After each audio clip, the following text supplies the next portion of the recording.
अस्सलाम वालेकुम।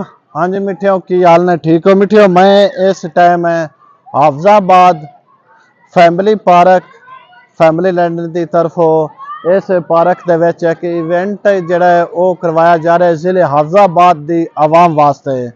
बई फैमिली वास्ते इत्थे एक प्रोग्राम किया जा रहा है कि किहड़ा जिले हाफजाबाद की तारीख दे विच पहली बारी वो इस पार्क दे विच हो रहे हैं। तो वो इस किहड़ा पार्क है इत्थे जिहड़ा इवेंट होना है ना उनदे विच जिले हाफजाबाद दे जितने भी दुकानदार हजरात ने या जिहड़े ये स्टाल अगे लैंदे दुकानदार उन्हां वास्ते ये जिले हाफजाबाद की तमाम आवाम नूं एक खसूसी ऑफर दी जा रही है भी तुसी ये फैमिली पार्क आओ।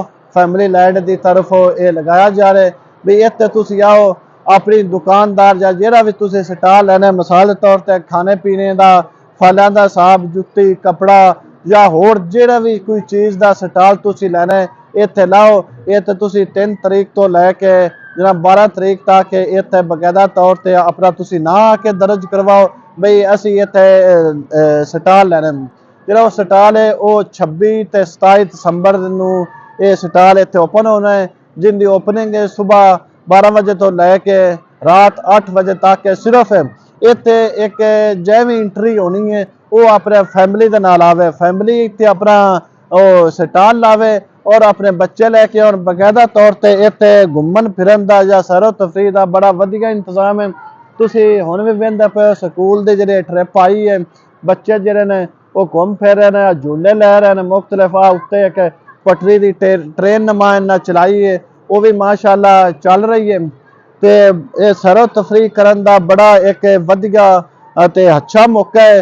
इस अच्छे मौके तो फायदा उठाना चाहिए। अगर ये फैमिली लैंड की तरफों तुहानू ये कोई खसूसी एक ऑफर दे रहे हैं इस ऑफर दे विच तुसी अपना इत्थे आके कैंप करो जो भी तुसा स्टाल लैने वो लाओ इत्थे अपनी चीज़ां फरोख्त करो और अपनी जी तुसी कारोबार दी वो इत्थे तुसी अपनी पब्लिसिटी करो। अपने जरा साजो समान है या अपनी जो भी किस किस्म के कोई टैलेंट है तां भी वो इत्थे तुसी अपना आके तशरीह उसकी करो। ये बड़ा अच्छा मौका है जिले हाफजाबाद की आवाम वास्ते। तुसी इत्थे पहुंचो इंशाअल्लाह ये फायदा लवो। 26 ते 27 तरीक नूं तुसी आके इत्थे अपना फैमिली मार्ट मैं फैमिली पार्क के विच आओ इत्थे अपना घूमो फिरो फैमिली के नाल इंशाअल्लाह तुहानू विखाने वेखो किड्डा अच्छा family marriage hall sorry family park है। तो इत्थे घूमो फिरो चेक करो इंजॉय करो। माशाअल्लाह बच्चे ने ये ट्रेन तो आ रहे हैं झूले लै रहे हैं माशाअल्लाह बड़ा वधिया मौका है जी। ये बच्चे ने जी ये आए ने माशाअल्लाह इन्हें इत्थे झूले भी ने चेक करो जी।